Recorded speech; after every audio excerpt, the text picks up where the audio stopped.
உங்கள் அனைவரையும் நான் மனங்குளிர வாழ்த்திக் கொண்டிருக்கிறேன். வாழ்க வளமுடன். நீங்களும் உங்கள் குடும்பமும் தொழில்களும் சிறப்பாக நாளுக்கு நாள் மென்மேலும் சிறப்பு பெற்று வாழ வேண்டும் என்று வாழ்த்துகிறேன். வாழ்க வளமுடன்.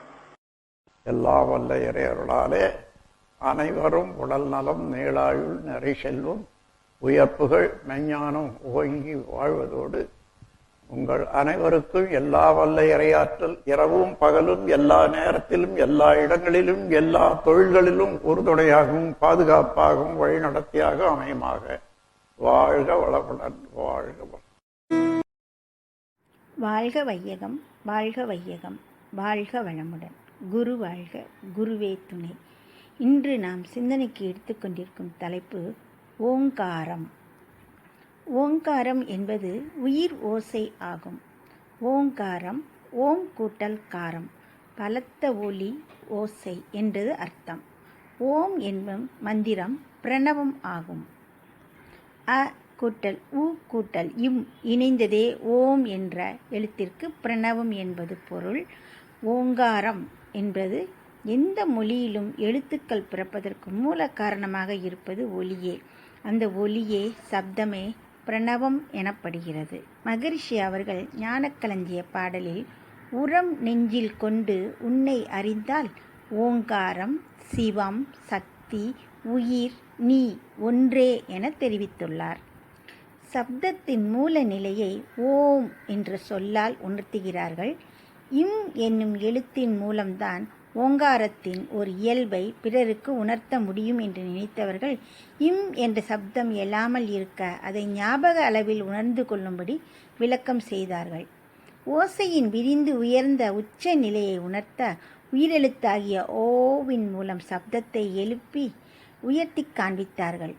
ஓசையின் ஒடுக்க நிலையை இம் என்ற ஒலியை அளவில் படிப்படியாக குறைத்து இசைத்து பின் மௌன நினைப்பாக காட்டினார்கள். இவ்வாறு சப்தத்தின் விரிவு நிலை, ஒடுக்க நிலை இரண்டையும் முற்காலத்தவர்கள் விளக்கி வைத்தார்கள்.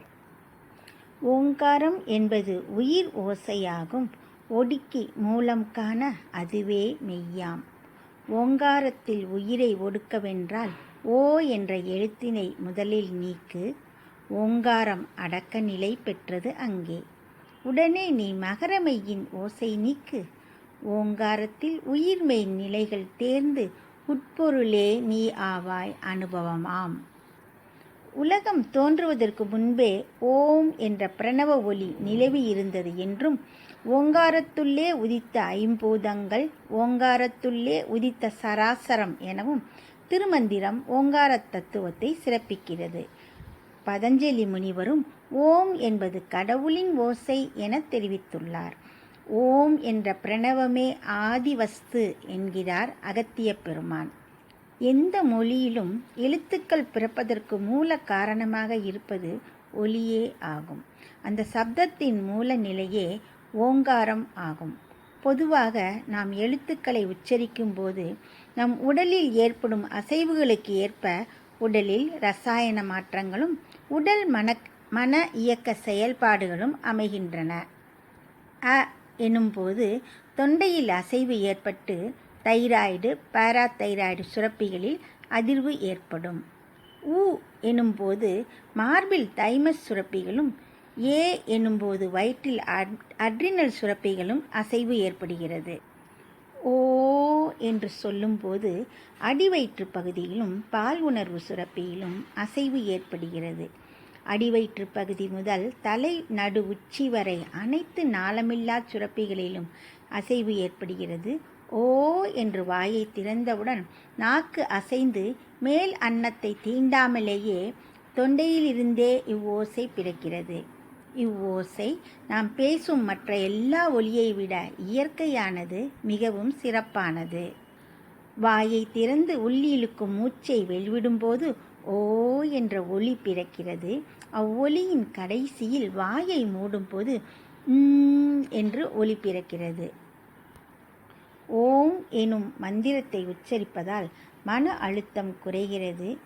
எதன் மீதும் செயல்படும் கவனக்குவிப்பு அதிகரிக்கிறது. ஓம் உடலின் 7 சக்கரங்களில் அதிர்வுகள் மூலமாக ஒரு பெரிய மாறுதலை மனதில், உடலில் ஏற்படுத்துகிறது. இந்த ஓங்கார உச்சரிப்பால் நம் உடல் ஆற்றல் சமப்படுத்தப்படுகிறது. பிரபஞ்ச சக்தி முழுவதுமாக உள்ளிழுக்கப்படுகிறது. நுரையீரல்கள் நன்கு விரிவடைவதால் ஆக்சிஜன் அதிகப்படியாக உட்சென்று இரத்தத்தை தூய்மைப்படுத்துகிறது. சூக்கும விரிவு ஏற்பட்டு நுரையீரல் இயக்கம் சரிப்படுத்தப்படுவதால் மூச்சுவிடும் எண்ணிக்கை குறையும். இதனால் மனிதனது ஆயுள் நீடிக்கிறது. மனம் அமைதி பெற்று மெய்யறிவு நிலைக்கு உயருகிறது. ஓம்காரம் சப்தம் வருமுன்னே இருந்தது எங்கே? அந்த நாதம் வந்தபின் போனது எங்கே என்று ஆராய்ந்தால் அந்த ஓங்கார ஓசை எதிலும் எங்கும் நிறைந்து பெருகி பல ஓசைகளாய் விரிந்து அலைந்து பரவெளியில் நிரவி நிற்கும் தன்மையை காணலாம். ஓங்கார நிலையில் மௌனம் என்றும், உச்சரிப்பில் அதுவே சப்தம் என்றும் உணரலாம்.